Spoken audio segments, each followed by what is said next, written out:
आज्ञा एबे आमे उपस्थित अच्छु आम निज गाँ मो माटी मो पिता जन्मभूमि एवं मो कर्मभूमि रे गड़ रोडंगर पवित्र माटी रे मो इष्ट देवी माँ कनक दुर्गा पाखे नतमस्तक होई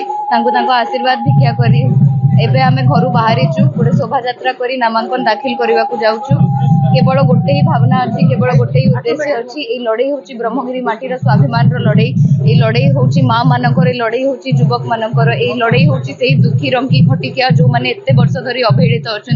से समस्त लड़ई जनसमावेश कहतु जनसमुद्र कहतु यहाँ को मुझे केवल जन आशीर्वाद भाव में देखुची आउ मोर कॉन्फिडेंस अच्छी कि एते लोकंकर आशीर्वाद सह मो पिता आशीर्वाद सह ब्रह्मगिरी निर्वाचन मंडली समस्त लोक आशीर्वाद सह निश्चित